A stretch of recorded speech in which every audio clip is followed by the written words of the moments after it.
Philippe Moura, bonjour. Bonjour. Merci de nous rejoindre sur cet observatoire de la médiation culturelle dans le champ social. Alors je sais que le mot champ social, il ne faut pas trop l'utiliser parce qu'il n'existe pas concrètement un champ social. Je voulais t'interroger, tu as très gentiment accepté, Philippe, d'être interrogé sur le mot mixité, que jusqu'à maintenant personne n'a traité. Alors déjà pourquoi ? C'est parce que pour moi ça me semble être quelque chose d'assez essentiel et je dirais aussi opérationnel par rapport à nos objectifs, si on a des objectifs de service public de la culture. Voilà, j'emploie tout de suite les grands mots. Parce que quand il n'y a pas de mixité, on est dans cette espèce d'entre-soi qui caractérise, je trouve, peut-être pas de plus en plus, mais qui caractérise toujours quand même de façon assez importante nos salles, nos publics, enfin voilà, le champ culturel, pour reprendre ce mot aussi. Voilà. Alors, à quoi, selon toi, répondrait l'objectif de mixité sociale dans les lieux culturels ? On peut se demander si c'est un vœu pieux, si cette mixité, voilà. Comment toi tu l'as imaginé dans les différents lieux, différentes directions que tu as pu occuper ? Que ce soit la Maison de Métallo, que ce soit la Villette. J'ai employé tout de suite d'emblée le mot de service public de la culture. Je pense qu'à un moment donné, s'il existe un service public de la culture dans notre pays, c'est bien dans une volonté de s'adresser au plus grand nombre. Sinon laissons faire le privé, qui sait très bien faire pour réunir des niches de public.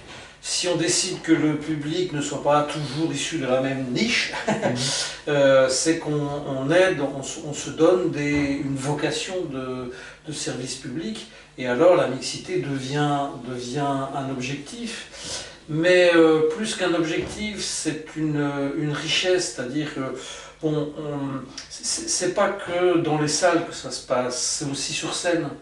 Voilà, on connaît tous la formule l'art naît rarement dans les lits qu'on lui prépare. Je pense effectivement que la créativité, elle vient beaucoup des marges, elle vient beaucoup des autodidactes, elle vient beaucoup des artistes de l'art brut, etc., etc. Et je pense qu'il y a un véritable terreau fertile à cet endroit-là, à cet endroit du mélange, de la diversité, de la mixité des publics. Et du côté des publics et du côté aussi des pratiquants, vraiment.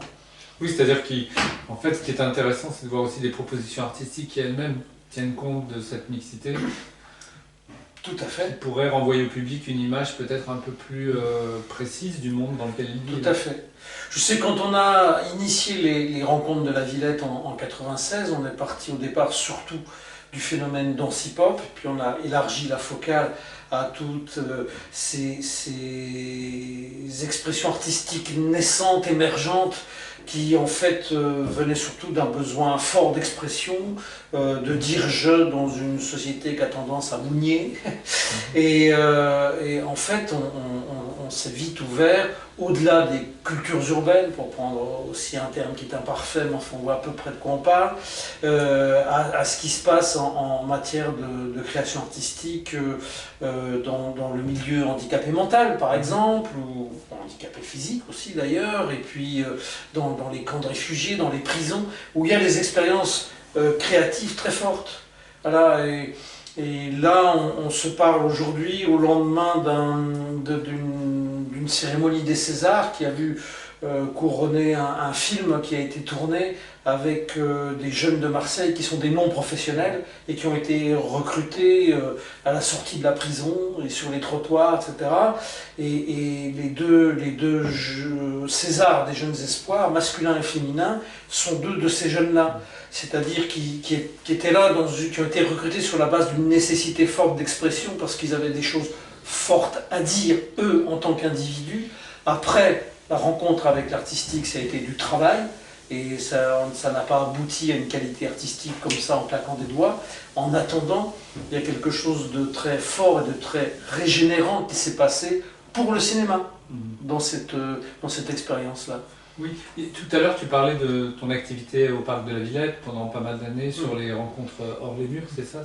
Ouais, c'était les rencontres de la Villette, on en a fait 3 éditions hors les murs, elles ont été effectivement beaucoup aussi à la Villette, il y a eu 14 éditions, 11 dans les murs et 3 hors les murs. Et quand j'y allais, j'étais assez touché par le fait qu'on pouvait toucher, entre guillemets, on va dire plus largement des acteurs sociaux, mais qu'on ne laissait pas tomber du tout la dimension esthétique. C'est-à-dire si tu programmais une compagnie de danse par exemple qui travaillait avec des personnes qui étaient tétraplégiques, la question du handicap elle était là, on la voyait, mais en même temps la dimension esthétique qui était demandée, on va dire l'acte artistique, on ne s'excusait pas derrière l'acte artistique. Ah non, à partir du moment où on laisse passer le compassionnel avant l'exigence artistique, c'est foutu. C'est-à-dire qu'à mon avis, on inverse le message. Et c'est pas intéressant. C'est pas intéressant ni pour les artistes, personnes handicapées, ni pour les publics, ni pour l'art, j'ai envie de dire. Voilà. Et c'est pour ça que l'exigence artistique, la volonté d'une certaine excellence, c'est pas des mots sur lesquels je crache. Je dis simplement qu'elles ne doivent pas être exclusives et que l'excellence, elle peut très bien appartenir à des personnes qui sont pas forcément nées dans le sérail. Oui, elles peuvent venir de la marge de la périphérie. Complètement, voilà. Il y avait quelqu'un qui s'appelait Claude Chalaguier qui a fait du théâtre dans la région lyonnaise avec des gens en situation de handicap mental, qui disait la marge nourrit la norme et la transforme. Et je pense aussi que pour transformer la norme, transformer le terreau de la création artistique, les imaginaires, etc., effectivement, on a besoin de la marge. Voilà. Et c'est pour ça que ces questions de médiation culturelle dans le champ social, etc., pour moi, c'est quelque chose, comment dire, il n'y a pas des gens de l'institution culturelle ou du monde de l'art qui amèneraient quelque chose à des gens du champ social qui en auraient besoin. Je pense qu'il y a vraiment quelque chose qui se nourrit dans les deux sens, complètement. Comme ce qu'on a pas mal contribué à révéler avec les rencontres de la Villette, c'est justement la dimension artistique de la danse hip-hop, par exemple, qui a été un petit peu la discipline locomotive.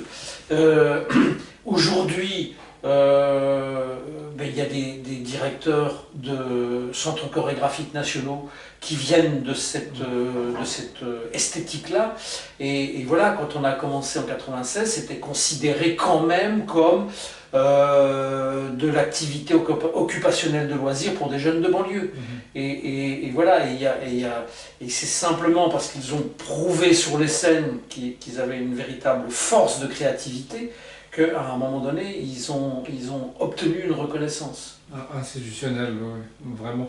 Avec cette idée que je pense que ce qui est intéressant, c'est pas peut-être de juger que ce soit de l'art ou pas de l'art, c'est de voir quelle est l'énergie justement que peuvent apporter d'une part des artistes pas inscrits dans le sérail, et d'autre part aussi des publics qui viendraient mettre un peu d'intranquillité dans les salles de spectacle. Complètement. Complètement. Je pense que c'est quelque chose qui n'est pas si facile à gérer que ça. Aux rencontres de la Villette, on s'est cherché par rapport à ça.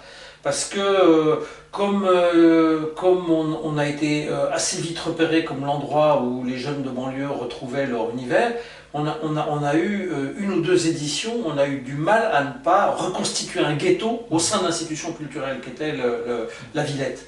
Et on a été obligé de s'imposer des quotas, quitte à prendre le risque de ne pas remplir les salles, pour laisser la place aux individuels, aux curieux qui avaient envie de découvrir ces formes artistiques et ne pas tout réserver aux jeunes venus de banlieue en car, en train, etc., qui venaient de toute la France pendant les vacances de la Toussaint. Et on s'est imposé comme ça une vraie politique de médiation, pour le coup, qui a été tout à fait bénéfique, parce que du coup, ça a été une vraie rencontre des publics. non sans résistance des deux côtés. Hein. Qu'est-ce que les bonnes femmes en vison viennent foutre là, c'est chez nous. et inversement, mais qu'est-ce que c'est que ces jeunes qui crient dès que la lumière s'éteint dans la salle. Enfin, moi j'ai eu des publics scandalisés. Qu'il y a un non-respect de l'art parce que le public était très réactif, par exemple. Et puis voilà, après il y a des gens qui sont venus, qui disaient, moi je viens en rencontre de la Villette, autant pour le public que pour ce qu'il y a sur scène. Parce qu'il y a une rencontre, une émulation, une espèce de plaisir qui s'exprime, qui est tellement rare dans les salles de spectacle. Et je pense qu'on fait bouger un petit peu les lignes comme ça. Voilà. Oui, ce qui est intéressant, et je crois que tu mets le doigt sur la question de la mixité, c'est que parfois une mixité vécue comme une injonction recrée des ghettos. Ah ben, je pense que ça c'est très, très juste. C'est ce qu'on a expérimenté au début des rencontres de la Villette. On a été obligé de prendre des mesures à l'encontre. Au début, on était très volontariste pour que les jeunes de banlieue viennent en groupe avec leurs éducateurs, etc. Et on s'est fait piéger par notre propre volontarisme. Et on a reconstitué le ghetto. Et donc, à un moment donné, il a fallu se donner des stratégies pour faire en sorte qu'il y ait véritablement un public mélangé. Mais on l'a fait aussi après, pendant les 9 années où j'ai dirigé la Maison des Métallos, on était toujours dans cette volonté de mixité des publics, parce que quand on est dans le quartier de Belleville, qui est tellement un beau quartier par rapport à la mixité des populations, comment ne pas essayer de retrouver en écho dans l'institution culturelle qui est au cœur de ce quartier, de cette magnifique mixité qu'il y a dans les rues à côté. Et donc on a aussi été très volontariste, etc. Et par exemple, on a fait un très beau partenariat avec un journal qui s'appelle Le Papotin, qui est un journal qui est tenu par des jeunes autistes, voilà, venus d'un peu toute l'île de France, qui se regroupent et qui font, et donc on les a invités à se regrouper chez nous, et ils font des mercredis matins des interviews en public d'artistes, alors souvent des artistes qui étaient programmés chez nous, et alors soit en art plastique, en spectacle vivant, etc. Et il y a un journal qui sort à peu près 2 fois par an et qui est issu de ces interviews et de ces rencontres. Alors d'abord, les artistes sortent toujours très bousculés et heureux de ces rencontres, avec des publics atypiques qui posent des questions qui ne sont pas forcément les questions qu'on leur pose d'habitude. Et puis il se passe quelque chose aussi du fait que du coup, les gens du Papotin, alors certains viennent accompagner l'éducateur, d'autres ont une certaine autonomie et viennent individuellement, et deviennent des publics privilégiés des métallos. Ils se sentent chez eux, ils viennent volontiers voir des spectacles, parfois en groupe, parfois individuellement. Et du coup, ça a créé aussi une habitude dans les publics qui sont plus étonnés de retrouver ces publics un peu particuliers qui, dans les files d'attente, demandent t'es né quel jour, est-ce que t'aimes qu'on te chatouille, des questions un peu atypiques dans les files d'attente de théâtre. Et du coup, ça met quelque chose qui est de l'ordre oui, alors pour le coup, de la mixité, du mélange, de l'inattendu, qui casse un peu les codes. Et ça, c'est pas mal, franchement. Oui, c'est intéressant de voir comment les personnes apportent d'autres habitudes finalement dans un lieu culturel et qu'on a peut-être tout intérêt à apporter à faire venir ces publics dans les salles. Encore une fois, je trouve qu'on met le doigt dessus quand on dit on ne fait pas une soirée dédiée à ce public. Tout à fait, complètement. Oui, alors ça, on essaye d'y veiller. C'est toujours l'éternelle histoire des scolaires. C'est vrai qu'on avait la chance d'être dans Paris intramuros, où c'est peut-être aussi plus facile d'avoir une diversité de public en semaine l'après-midi. Mais quand on faisait des séances l'après-midi, on essayait de faire en sorte que ce ne soit pas des séances scolaires, mais des séances pour l'après-midi. Il y a pas mal de retraités qui peuvent venir, il y a des gens des hôpitaux de jour, et du coup on arrivait à reconstituer aussi un mélange de publics assez différent dans les séances de l'après-midi, ce qui était aussi assez intéressant. Est-ce qu'il y avait parfois des prudences par rapport au contenu qui était proposé sur le plateau? J'imagine accueillir des publics en état de maladie psychique ou de schizophrénie pour certains contenus. Est-ce qu'il y a eu tout un travail qui a été fait là-dessus? Ah ben on avait, oui, alors là... J'entends la Maison des Métallos. À la Maison des Métallos, on avait une équipe, mais d'une certaine façon à la Villette aussi, des équipes justement de médiateurs culturels qui étaient très attentifs à ça, et d'où l'importance d'établir des relations de confiance avec les relais de public. Ça, c'est vraiment primordial. Et voilà, alors, il a pu arriver qu'on se soit planté, mais c'était vraiment très à la marge, où parfois il y a des publics qui sont sortis un petit peu choqués ou des choses comme ça, mais franchement c'était l'exception, vraiment l'exception. Comment toi tu travaillais cela sur les 9 ans au Métallo, en fait, c'est-à-dire comment ça se passait d'un point de vue un peu structurel, c'est-à-dire pour travailler cela? Alors, déjà, on avait décidé que dans notre budget, on consacrait 3 plein temps de postes de relations publiques, et puis une coordinatrice, donc vraiment c'était 4 plein temps, dont une cadre, pour vraiment avoir un travail sur le terrain, auprès des relais de public, au quotidien. Ça c'est vraiment important. Ensuite, dans la programmation, on était toujours très attentif dès les premiers contacts. Par exemple, la personne qui était responsable de ce qu'on appelle dans notre jargon la production, ce qui est grosso modo l'interface entre l'établissement et les équipes artistiques. Grosso modo pour négocier les cachets, les hôtels, les temps de répétition, enfin voilà, la production. Cette personne-là était responsable de médiation et production, et on y tenait beaucoup. C'est-à-dire que dès le premier contact avec les équipes artistiques, elle parlait rapport au public. Et du coup, c'est devenu un peu une caractéristique, et les artistes, de plus en plus, s'y attendaient. Et savaient qu'en venant au Métallo, ils venaient pas uniquement pour faire une prestation sur scène, mais aussi pour rencontrer des publics. Avant, après, les soirs même, etc. etc. Et après, c'est évident qu'on a travaillé prioritairement avec des artistes qui étaient aussi dans cette volonté-là, dans cette dynamique-là, et qu'on n'aurait pas imaginé aller chercher des gens qui disaient non, moi je veux rencontrer personne, je veux voir personne, je fais mon truc sur scène, point barre. Voilà, on le voyait jusqu'au programme, je pense qu'il y avait des programmes de compagnie au Métallo, où d'un côté on avait le résumé assez simple, assez clair du spectacle, et d'autre côté la compagnie qui s'adressait finalement de façon un peu plus directe. Tout à fait. Et on se demandait si globalement il n'y a pas tout un travail de fond qui a été fait aussi sur le programme, la nature du programme, son Oui, bien sûr, ça recouvre la communication, ça recouvre, comme je le disais, la production, c'est-à-dire dès le premier contact avec les équipes artistiques pour discuter contrats, conditions de passage, etc. Ça recouvre après tout le travail auprès des relais de public dont je parlais tout à l'heure. Pour moi, un des plus beaux compliments que j'ai eu, c'est d'une comédienne qui est venue, c'était une création qui a eu lieu à la Maison des Métallos, et je ne vais pas citer son nom, mais c'est une comédienne qui a une certaine reconnaissance, un certain public, dans l'intelligentsia théâtrale parisienne, etc.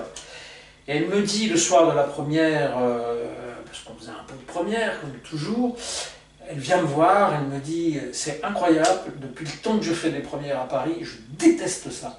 Parce que j'ai toujours l'impression qu'il y a dans la salle des gens qui sont venus se voir entre eux, qui ne sont pas venus nous voir nous sur scène.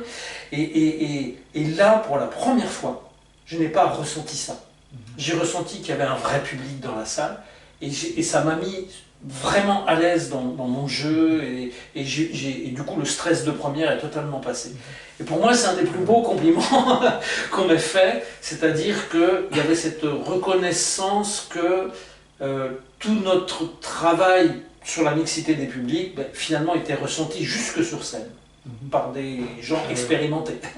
Ça c'est passionnant parce que ça fait écho à des choses que nous on a pu rencontrer dans notre action, quand on a rencontré il y a longtemps, alors je pense que les personnes, c'est plus les mêmes directions, mais certaines directions de théâtres nationaux qui nous disaient il faudrait qu'on teste un petit peu d'abord, le mot tester était très fort, vos travailleurs sociaux, avant de voir si notre programmation est adaptée à leur public.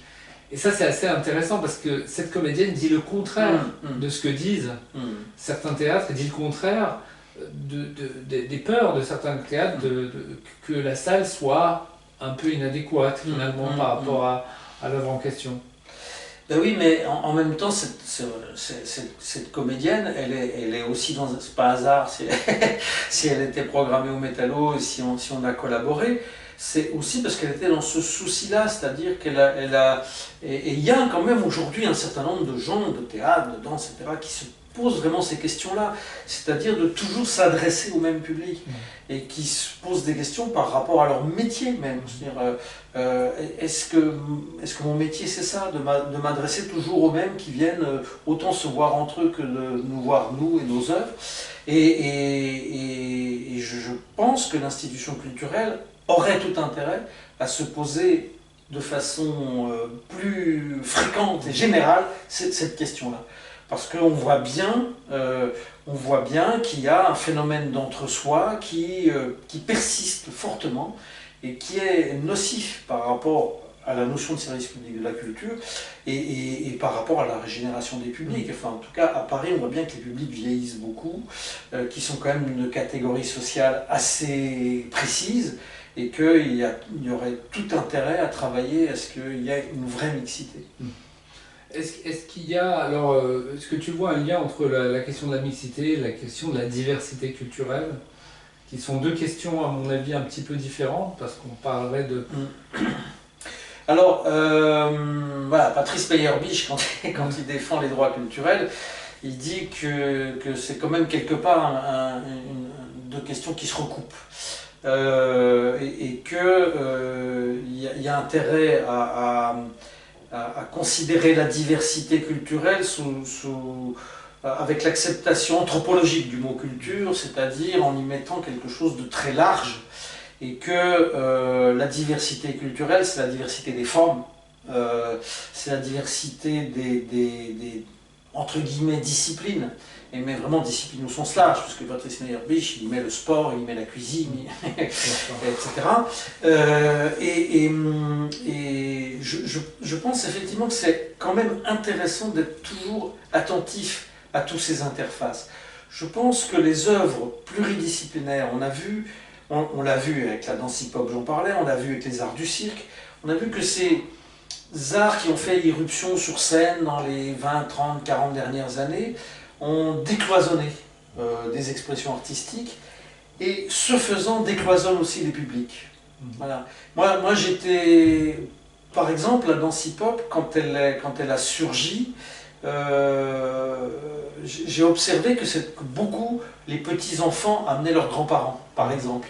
Il y avait un truc intergénérationnel qui se passait, il y avait quelque chose de l'ordre de l'énergie physique, de quelque chose de quasi acrobatique qui se passait sur scène, quelque chose qui ressemblait à de la performance, à de la virtuosité, etc., qui plaisait aux deux générations, en quelque sorte. Et je crois vraiment que quand les arts aussi se rencontrent et se décloisonnent, ils décloisonnent leur public. Vraiment. Oui, je trouve ça très juste. D'un autre côté, j'aurais voulu juste aborder, on a dit plein de choses très très riches, juste aborder un projet qui pour toi aurait été particulièrement phare et aurait fonctionné, et peut-être en contrepoint, un projet qui aurait moins bien fonctionné, pour justement se dire mais pourquoi ça a moins bien fonctionné, etc. Alors, le projet qui a fonctionné, je reprendrai volontiers celui de la collaboration avec le journal Les Papotins, parce que c'est vrai que du coup, on a initié une fréquentation régulière de personnes en situation de handicap mental qui se sentaient chez elles à la Maison des Métallos et qui ont amené, avec leur propre univers, leur propre comportement, leur propre liberté, j'ai envie de dire, qui ont amené une atmosphère parfois un peu différente dans les halls d'accueil et même dans les salles, etc. Et ça, c'est quelque chose de précieux et je pense que ça a été réussi grâce à l'équipe du journal Le Papotin, grâce à l'équipe de la Maison des Métallos, parce que c'est aussi un accompagnement, et grâce aux artistes.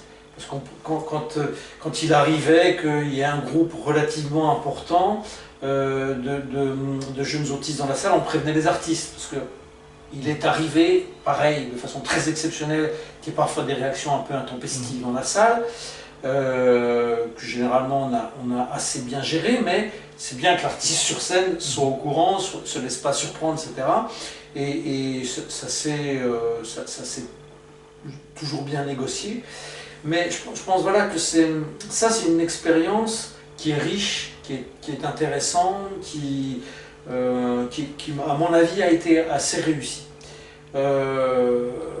Évidemment, on a plus de mal à parler des échecs, et je ne sais pas quoi prendre comme exemple, comme échec comme ça. Ou peut-être de façon plus générique, les moments où ça ne fonctionne pas. Je pense, j'ai parlé tout à l'heure au début des rencontres de la Villette, quand à un moment donné, le ghetto s'est reconstitué au sein de la Grande Halle de la Villette pendant, ça a été les éditions 2 et 3, je crois, où on s'est laissé déborder. Là, on peut considérer qu'il y a eu échec, parce qu'effectivement, on n'a pas été assez vigilant sur la façon dont les relais publics se sont emparés de notre offre.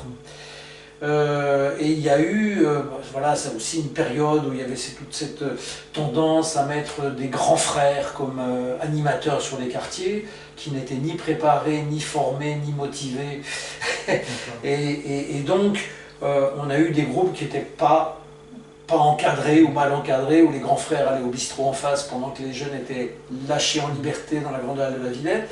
Et finalement, on s'est aperçu que c'était pour certains services jeunesse de certaines villes de banlieue une facilité d'acheter pas cher des billets par dizaines à la Villette et de les mettre dans le RER le samedi soir pour qu'ils aillent voir de la danse hip-hop. Du coup, certains jeunes arrivaient en sachant même pas ce qu'ils venaient voir. Ils avaient une soirée à Paris, on leur avait payé le billet de train, et ils débarquaient dans la Grande Halle de la Villette, et du coup ça reconstituait une ambiance de ghetto, de gens qui ne savaient même pas ce qu'ils venaient foutre là, et donc ça c'était un échec effectivement.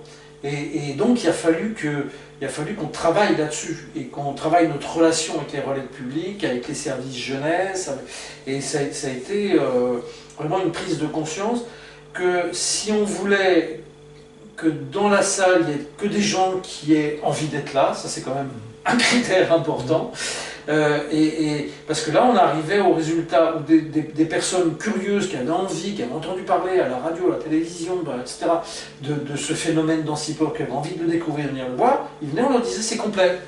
Et en même temps, dans la salle, il y avait des jeunes qui étaient là, qui ne savaient même pas ce qu'ils venaient voir. Donc là, il y a eu vraiment un échec, et une nécessité forte d'adopter une vraie stratégie par rapport à cette volonté de mixité des publics.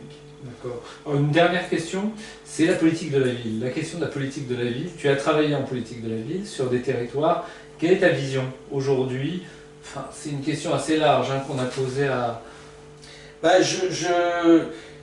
J'ai pas envie de cracher dans la soupe, parce que s'il n'y avait pas eu la politique de la ville, il y a plein de choses qui ne seraient pas passées. Mais moi j'ai vraiment vécu, j'étais en poste sur un quartier difficile au début de ma carrière, avant 81. C'est-à-dire, et il se trouve, bon, les hasards ont fait que, c'était sous Giscard d'Estaing, il y avait Hubert Dubedou qui était alors maire de Grenoble et qui était président de... Giscard était assez malin, il avait mis quelqu'un de gauche comme président du premier Conseil national des quartiers, etc., auprès du Premier ministre. Et donc, il se trouve que sur le quartier où j'étais pas très très loin de Grenoble, on a bénéficié de quelques crédits expérimentaux avant même l'arrivée de la gauche. Après, avec l'arrivée de la gauche, progressivement, 81-82, il y a eu des crédits plus importants et un peu plus de volontarisme en termes de politique de la ville, et il y a des choses qui sont décidées. C'est vrai, pour être honnête, que j'ai vu aussi tout et n'importe quoi, c'est-à-dire j'ai vu des collectivités territoriales qui se payaient une œuvre pour mettre sur le rond-point à l'entrée du quartier, qui disait, ben voilà, c'est des crédits culture de la politique de la ville. Et il ne se passait rien de plus ni de moins dans le quartier pour les gens, pour leur rapport à l'art et à la culture, etc. Donc ça j'ai vu faire, j'en suis témoin. mais j'ai vu faire aussi des choses passionnantes. Après, c'est aussi beaucoup des questions de personnes. C'est-à-dire que dans les DRAC, il y avait des conseillers action culturelle, des conseillers, parfois c'est le conseiller théâtre qui faisait aussi le conseiller action culturelle, politique de la ville. Et voilà, et moi j'ai eu la chance d'être dans une DRAC où il y a quelqu'un qui a pris ça très à cœur, et qui a vraiment été très exigeant dans ce qu'on menait sur le terrain, dans les quartiers, et qui a poussé par exemple à sortir des logiques d'activité. Parce que dans les quartiers, il y a toujours cette tendance à proposer des activités pour les jeunes et les moins jeunes, etc. Et plutôt à impulser des logiques de projet. Et à essayer de partir des talents des gens pour les faire fructifier, plutôt que de partir de la proposition artistique avec l'atelier d'initiation, etc. Et là, on a vu émerger des choses vraiment, vraiment passionnantes. D'accord. Et prolongeant un peu la question, comment elle pourrait se renouveler, cette vision, parce que je pense qu'on est un petit peu fatigué. Alors je trouve que bon, elle est tristement remise en cause à certains moments par certains élus. Bah oui, c'est sûr que la façon dont a été accueilli n'est peut-être pas le bon mot d'ailleurs, le plan Borloo, laisse assez pantois quand même dans la situation. Mais bon, c'est très compliqué. Nous, quand on a créé les rencontres de la Villette, c'était aussi parce qu'on s'est rendu compte qu'il y avait des phénomènes qui émergeaient, des phénomènes artistiques qui émergeaient sur ces quartiers, dont la danse hip-hop était le plus représentatif, mais il n'y avait pas que ça, qui n'étaient finalement soutenus, accompagnés que dans le cadre de la politique de la ville. Alors de façon tout à fait, en plus, inégale sur le territoire, parce que comme je le disais, ça dépendait des conseillers DRAC, ça dépendait beaucoup aussi de jeunesse et sport, de l'éducation populaire, le Fonds d'action sociale pour les travailleurs immigrés et leurs familles à l'époque, etc., etc. Enfin, il y avait des aides, mais qui étaient des aides à l'origine beaucoup plus, on va dire, sociales que culturelles. Et il y avait très peu finalement de reconnaissance par le droit commun de la culture. Et donc, au début, quand on a créé les rencontres de la Villette, c'était pour essayer de mettre sur la place publique ces phénomènes-là, et puis essayer que les professionnels, le public, puissent avoir l'occasion de montrer les créations, et que ça ne reste pas marginalisé dans le cadre de la politique de la ville. Et c'est comme ça que le chemin faisant s'est fait une reconnaissance de le droit public de la culture. Il y a un livre passionnant sur ce sujet qui est de l'artification, qui est sorti aux éditions de l'EHESS il y a maintenant 5-6 ans, qui a été dirigé par Nathalie Henich et Roberta Shapiro, et qui analyse alors des tas de phénomènes différents, dont celui de la danse hip-hop et des cultures urbaines, mais aussi l'art brut, mais aussi les arts du cirque, le graphe, un tas de choses comme ça, justement sous ce concept d'artification, c'est-à-dire comment on passe du non-art à l'art, comment on passe d'une activité à quelque chose qui est reconnu comme une création, comment on devient quelque part artiste.